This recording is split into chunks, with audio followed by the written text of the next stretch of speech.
Halo semua, Assalamualaikum. Kembali lagi di channel Invest Saham. Jadi pada video kali ini kita akan menganalisa salah satu saham yang rutin bagi dividen, tapi seakan-akan saham ini mulai terlupakan guys ya, karena mungkin sahamnya downtrend dan jarang sekali yang membahas terkait saham ini. Tapi saya melihat ada potensi bullish reversal, di mana saham ini ya ada potensi untuk kembali uptrend, dan juga kita akan membahas terkait potensi dividen jumbo di tahun 2024 ini. Jadi silahkan teman-teman simak videonya sampai akhir, dan disclaimer on ya, video ini bukan ajakan jual beli saham. Ini adalah analisa dan juga opini pribadi, bukan financial advice. Jadi langsung saja saham yang akan kita analisa pada video kali ini ya, berikut dengan potensi kenaikan dan juga potensi dividen jumbonya adalah saham MPMX, yaitu PT Mitra Pinastika Mustika Tbk guys ya. MPMX ini berada di sektor perdagangan retail ya, dan juga di sektor otomotif. Berlabel syariah juga, jadi buat teman-teman yang mungkin mencari saham syariah yang rutin bagi dividen besar, bisa coba analisa kembali ya saham MPMX. Meskipun pada video kali ini kita juga akan menganalisa. Nah, jadi di hari Jumat guys ya, waktu itu tanggal berapa guys? Hari Jumat tanggal 22 ya. Hari Jumat tanggal 22 ada kenaikan ya untuk saham MPMX 2,40%. Ini sudah mulai ada kenaikan kembali guys ya. Tapi nanti kita akan coba lihat targetnya sampai berapa tinggi sih saham MPMX ini bisa mengalami kenaikan ataupun bisa uptrend kembali seperti itu ya. Nah, kita akan lihat terlebih dahulu untuk dari sisi fundamental. Untuk valuasinya, PE ratio di angka 8,45 kali dan PBV di angka 0,79 kali. Nah, kalau misalnya kita perhatikan dari valuasi ya, memang valuasi MPMX ini ternyata masih sangat under value. Dengan PBV di angka 0,79 dan PE ratio juga yang masih menarik di angka 8,45. Nah, untuk net income-nya untuk kuartal 4 memang belum rilis ya guys ya, tapi memang untuk proyeksinya diproyeksikan akan mengalami penurunan ya untuk full year 2023 dari 662 miliar di tahun 2022 lalu menjadi 562 miliar pada tahun 2023. Nah, tapi semoga saja untuk kuartal 4-nya nanti ya mengalami kenaikan, itu harapan kita guys ya. Sehingga saham MPMX ini bisa lanjut uptrend kembali kalau misalkan kuartal 4-nya mengalami kenaikan laba bersih, baik itu secara year on year ataupun secara kuartalan. Lalu kita cek dari rasio keuangan untuk total cash-nya memiliki 1,5 triliun, untuk total aset di angka 8,6 triliun, liabilitas 2,6 triliun, dan total ekuitas di angka 6 triliun. Nah, dari sisi debt to equity ratio atau DER juga ini masih sangat sehat guys ya. Rasio hutang masih sangat sehat di angka 44,53%. Lalu kita cek dari profitabilitas di mana NPM-nya sebenarnya cukup kecil ya, hanya sekitar 4,61%, tapi dividen di tahun 2023 lalu itu berhasil membagikan dividen dengan yield 12,68%. Lalu kita cek ya untuk return on asset di angka 7,2% dan return on equity di angka 10,43%. Dari rasio fundamental ya, kita bisa melihat bahwa MPMX ini sebenarnya masih punya potensi ya untuk bisa memperbaiki kinerjanya terutama di tahun 2024 ini, di mana The Fed ya kemungkinan akan memangkas suku bunganya sebanyak 3 kali ya. Untuk di bulan Maret ya guys ya, kemarin sudah ada FOMC meeting di mana The Fed itu masih menahan suku bunga karena tingkat inflasi yang masih tinggi. Nah, jadi kita berharap inflasinya turun dan The Fed ini sesuai dengan proyeksi ya guys ya, akan memangkas suku bunganya sebanyak 3 kali pada tahun 2024 ini. Nah, hubungannya ini sebenarnya sudah sempat kita bahas guys ya. Apa sih korelasi antara suku bunga dengan bursa saham? Nah, ketika The Fed menurunkan suku bunga ya bahkan sampai 3 kali, ini akan meramaikan kembali bursa saham ya, sehingga dana investor asing ya guys ya itu akan masuk semua ke investasi di saham ataupun investasi beresiko lainnya termasuk juga kripto seperti itu. Tapi ketika The Fed masih menahan suku bunga ya guys ya, tidak ada penurunan suku bunga atau tidak ada pemangkasan suku bunga, kemungkinan saham juga ya bisa saja terkoreksi seperti itu. Tapi kalau misalnya kita perhatikan IHSG ya guys ya, sampai hari ini memang masih cukup sideways. Nah, beberapa upaya ya guys ya dari MPMX ya untuk bisa mengeruk cuan ya dari momentum lebaran 2024 ini, yaitu dari pelelangan mobil bekas guys ya melalui auksi. Nah, ini teman-teman bisa baca di sini ya. GM Corporate Communication and Sustainability MPMX Natalia Lusnita mengatakan umumnya mobilitas masyarakat menjelang mudik lebaran akan meningkat. Alhasil, hal itu berpotensi mendorong penjualan anak usaha MPMX, yaitu Balai Lelang Mobil Bekas Auksi. Dan di sisi lain juga ya, untuk bisnis rental MPMX yang dijalankan dengan skema B2B atau business to business atau antar perusahaan, sehingga menurutnya tidak terlalu ada dampak signifikan ya untuk menjelang Lebaran. Namun, unit kendaraan yang tersewa mengalami peningkatan dibanding akhir 2023 lalu. Nah, ini juga menjadi perhatian kita bersama guys ya, bahwa MPMX itu tidak hanya memproduksi ataupun menjual oli ya, tapi ternyata MPMX juga punya usaha lain yang dijalankan oleh anak usahanya, yaitu ada balai lelang mobil bekas yaitu auksi, dan juga bisnis rental kendaraan ya guys ya.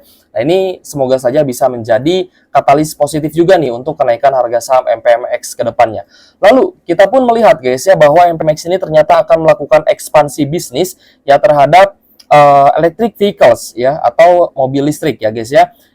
Ekspansi bisnis didasarkan rencana perseroan untuk menjalankan usaha tambahan berupa penyediaan jasa electric vehicle charging station dan juga EV swap battery, seperti itu guys ya. Jadi mirip-mirip ya dengan usaha yang akan dijalankan oleh Astra Auto Parts dan juga Astra International guys ya.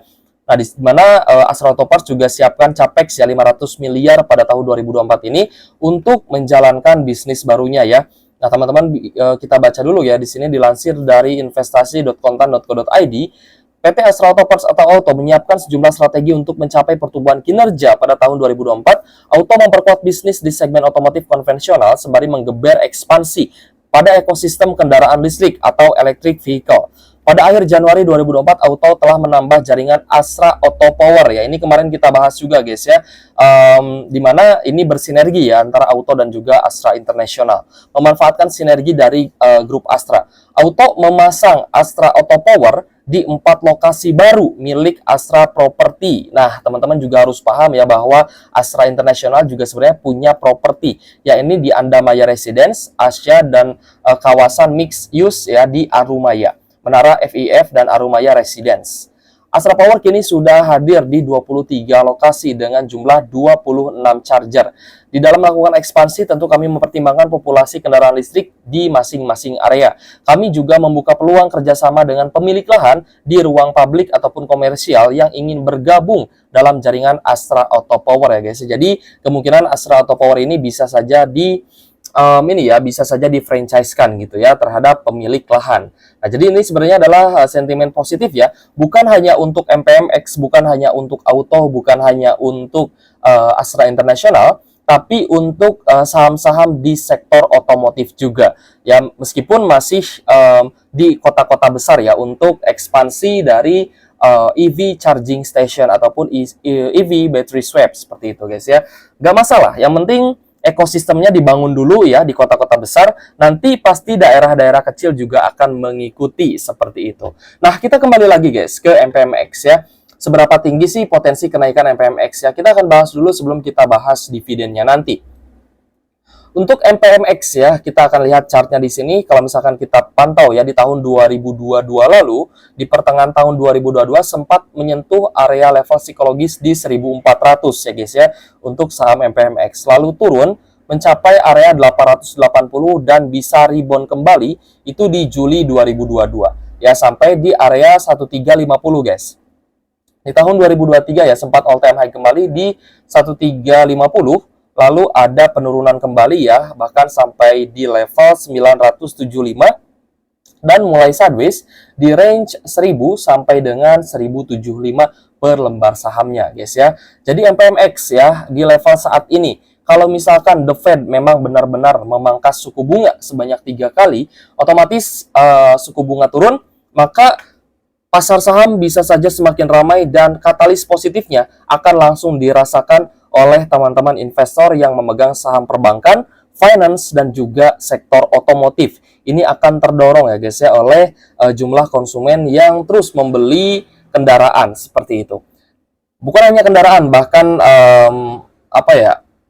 underdeal juga ya, atau parts-parts dari kendaraan juga pasti akan laku gitu guys. Nah, dari area 1065 per lembar saham, kita akan coba lihat upside-nya ya, sampai di 1350 guys ya, sampai di area high di 2023. itu ada upside sampai 26,14%-an ya guys ya untuk saham MPMX. Ini sebenarnya menarik ya, karena di sini sebenarnya saya melihat ada tanda-tanda bullish reversal untuk saham MPMX, di mana MPMX ya sempat turun ke area low di 1000-an gitu guys ya, untuk level psikologisnya di 1000 per lembar saham.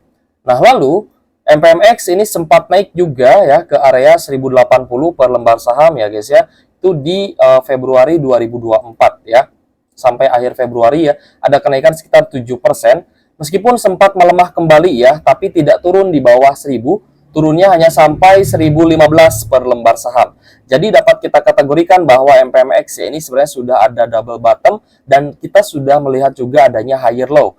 Kemungkinan MPMX bisa naik kalau misalkan dia bisa tembus di area 1085 sampai 1100 ya untuk level psikologisnya, seperti itu. Dengan potensi upside sampai 26,14% kalau misalkan memang MPMX ini ada berita positif atau terkena sentimen positif, seperti itu.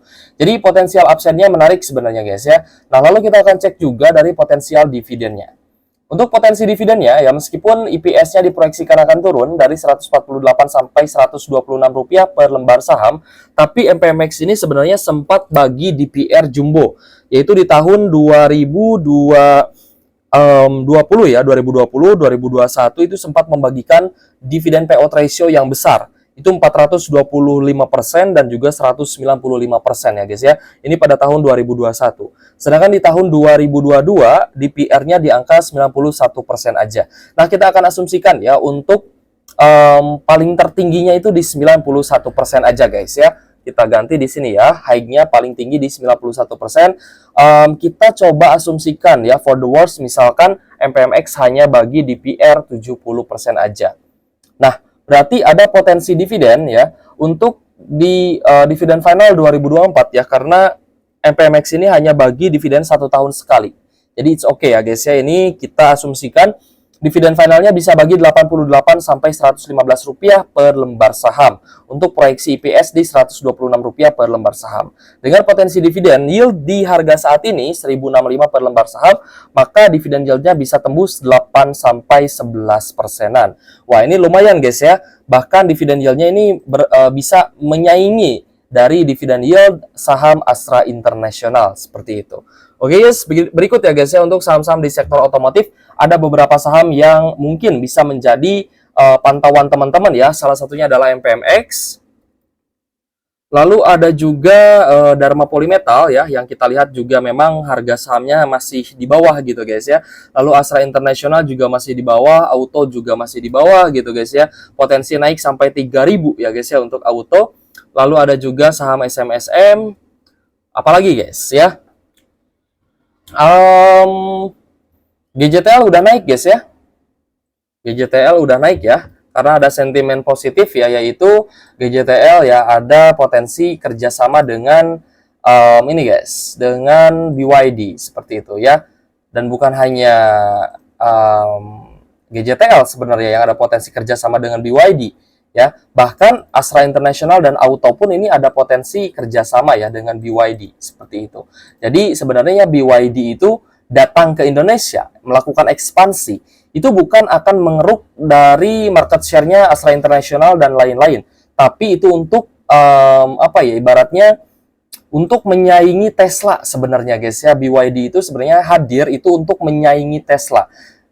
BYD fokus terhadap EV ya dengan harga yang lebih murah dibandingkan Tesla, yaitu untuk menyaingi penjualan Tesla. Dan pada akhirnya BYD sudah mengalahkan penjualan Tesla itu sendiri ya guys ya. Nah, itu saya membaca ya di berita di mana Tesla itu semakin panas ya oleh BYD. Tesla juga akan mulai ekspansi ke wilayah Asia Tenggara ya guys ya. Salah satunya adalah ke negara Indonesia seperti itu. Wah, ternyata atmosfer ya atau ekosistem otomotif ini akan semakin ramai dengan adanya Tesla yang kemungkinan besar juga akan buka pabrik di Indonesia ya. Semoga saja ya, kita doakan Tesla juga buka pabrik di Indonesia seperti BYD. Agar kenapa? Agar ekosistem kendaraan di Indonesia ini bisa terlebih dahulu digarap gitu guys ya oleh perusahaan-perusahaan yang ada di Indonesia seperti MPMX, Dharma, Astra International, Auto, SMSM, GJTL dan juga lain-lain seperti itu.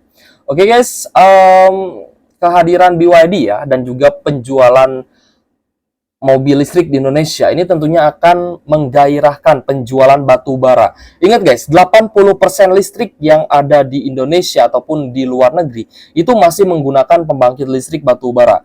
Otomatis saham-saham batu bara juga akan berkobar kembali, akan meledak lagi gitu guys ya. Kalau misalkan mobil-mobil ini berganti ke EV. Lalu apalagi sektor yang akan diuntungkan yaitu sektor nikel. Kalau misalkan pabrik-pabrik baterai EV ini sudah berdiri ya, banyak berdiri di Indonesia, ini pastinya akan menguntungkan saham-saham di sektor nikel. Salah satunya adalah Antam, Inco, dan lain-lain seperti itu guys ya. Bahkan Harum Energy juga ini berpotensi bisa naik juga, bisa uptrend ya, seperti itu. Oke guys, semakin menarik guys ya tahun 2024 ini. Semoga saja tidak ada black swan ya atau kondisi-kondisi yang bisa menyebabkan persahaman ini turun gitu guys ya. Karena kita berharap sahamnya bisa stabil, sideways ataupun bisa uptrend kembali seperti itu.